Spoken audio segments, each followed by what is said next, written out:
18, offered by the Senator from the Berkshires, Mr. Downing, the title of which the clerk will read. By Mr. Downing and Ms. Chang Diaz, Amendment number 18, Solar Incentive Program. Question comes on adoption of the amendment. Chair recognizes the Senator from the Berkshires, Mr. Downing.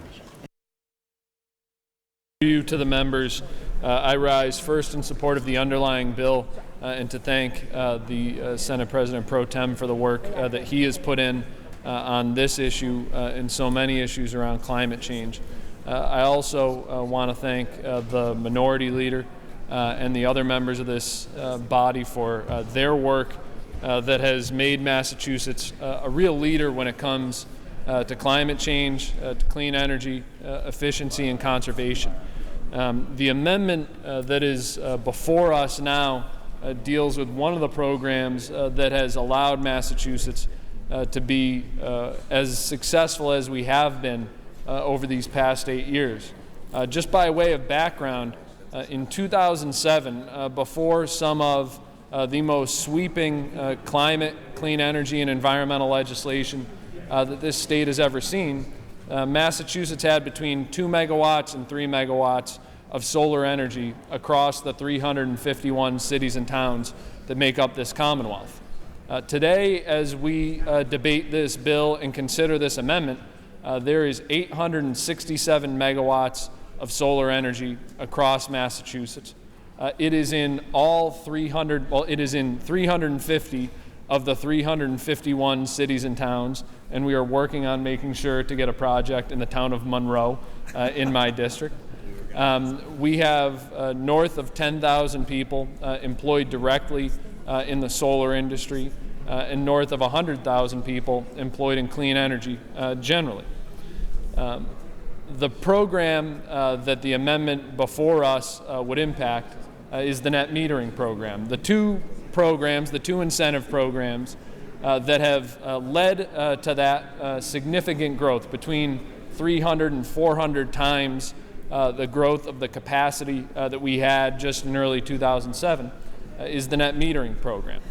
The net metering program was established in its current iteration in the Green Communities Act, and there was a 1% cap on each utility's peak load that was established by utility service territory to manage the growth of solar as we learned more about this technology, its impact, its potential, and also to mitigate the costs and maximize the benefits of the program moving forward.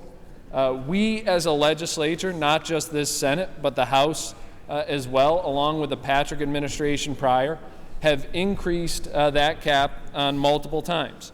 In 2010, we increased the cap and actually created a separate cap for municipal projects, which we have all seen the benefit of in the communities that we represent, whether it's allowing our cities and towns to put more cops on the street and more teachers in the classroom instead of having to pay bigger and bigger utility bills, or by reducing the cost of services provided by our wastewater treatment plants, or any number of other innovative and creative uses for this technology.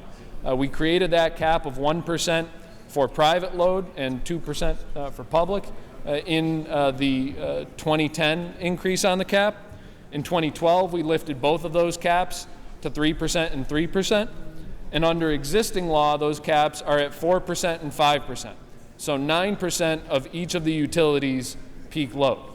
We know right now that with that 867 megawatts of solar in the Commonwealth, that we are up against the cap in the National Grid Service territory, and that we are increasingly approaching it in the Eversource service territories. And so then, before the Joint Committee on Telecommunications, Utilities, and Energy, we had filed numerous bills to lift the cap, to eliminate the cap, to try and make sure that we continue that growth in solar moving forward. We also had before us the Net Metering Solar Task Force report, a brief 500-page read for anyone who needs something to read at the beach this go-round. We had that task force, which we established with developing a long-term policy framework to grow solar here in the Commonwealth. We had hoped that they would come back with unanimous recommendations, and while that was not the case, we certainly had a good deal of information presented to the committee in the form of the task force recommendations, findings, analysis of other state programs, and thoughts for what we could do moving forward. On top of that, the committee also took testimony at a June 2nd hearing for hours, largely from clean energy advocates, folks who work in the clean energy industry, environmental organizations, municipal officials, from manufacturers in support of lifting the net metering cap. The broad amount of testimony, probably at least 90%, came in support of, at the very least, lifting the cap, if not eliminating the cap altogether. Making this debate even more important, and as was mentioned during the committee testimony, is the fact that we know one of the more generous federal incentive programs, the federal investment tax credit, the 30% credit that solar developers or owners, when they put a solar panel on their rooftop or on a parcel, receive for having done that, will expire on January 1st, 2017. And while that may seem like a distant date, we know that in the course of developing projects, there needs to be a reliable runway, a clear path forward from a policy perspective, from a regulatory perspective, for investors, for owners, for our residents, our neighbors, our friends, our family members to make the investment in going solar, to make that transition as we all want them to. So we heard that it was incumbent on the legislature here in Massachusetts to act as quickly as possible to provide that runway. Having heard that, we then as a committee have begun ongoing discussions among members of the committee, with interested parties, with the administration, to try and come up with that long-term framework. We know that the solar incentives that took us from 2 megawatts to 860 megawatts have been successful.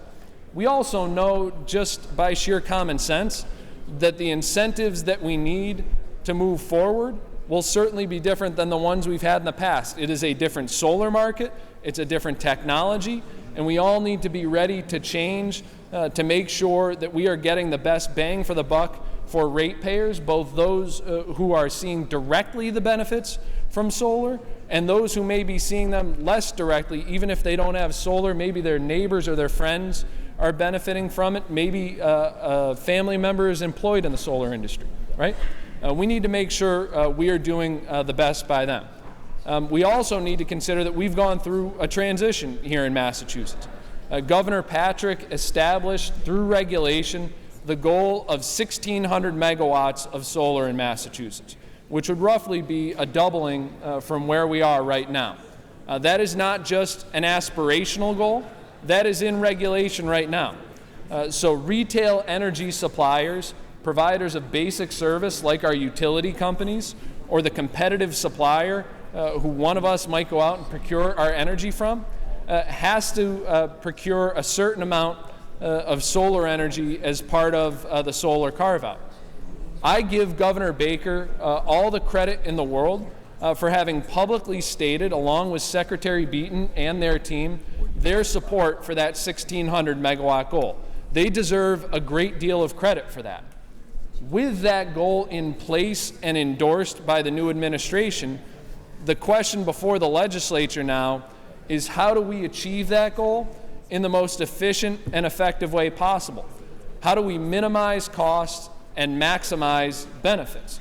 What the Net Metering Task Force report, what the consultants' analysis told us was the best thing that we could do in the short term is to either uncap the program altogether or to line the cap up as we have in this amendment with 1,600 megawatts so that we can continue forward with the development of solar, but that we ought to take a more comprehensive view of the incentives that we have in place to try and align those incentives.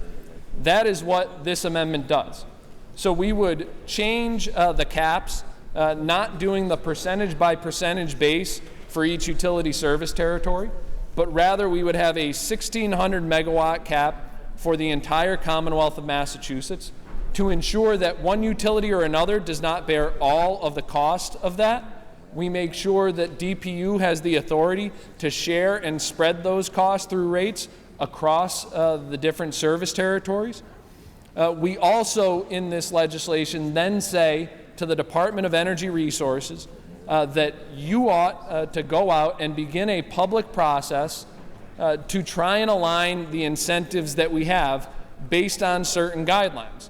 Those guidelines would be making sure that we have access for all of our residents to solar energy through programs like virtual net metering and community shared solar, that we make sure we have a stable market for investors to come to and continue the growth that we've seen, and that we build off our broadly shared goals to get to that 1,600 megawatt goal and to then move beyond it.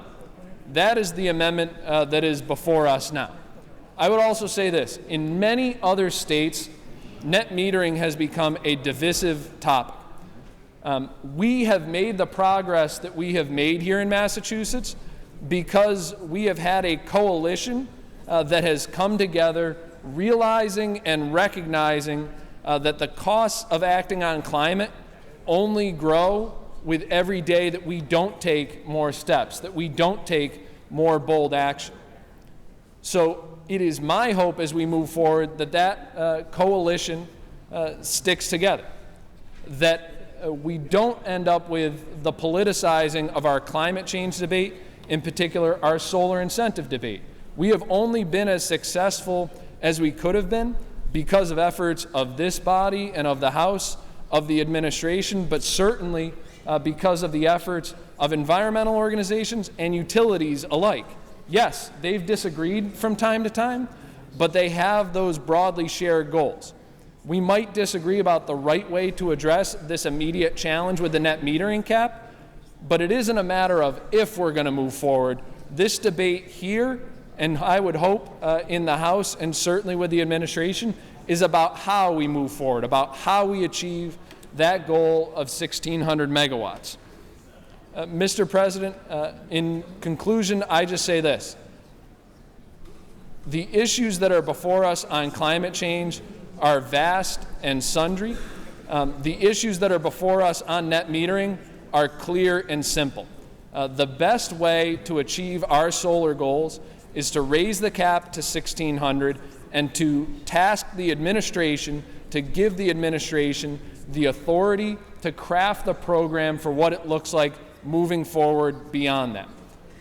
Certainly we can debate about specifics within that, but it is my hope that we continue the progress that we have seen that has allowed us over the course of 8 years to increase our solar energy by more than 300 times, to increase employment in that sector, and more importantly, to see significant environmental and other benefits across those 351 cities and towns.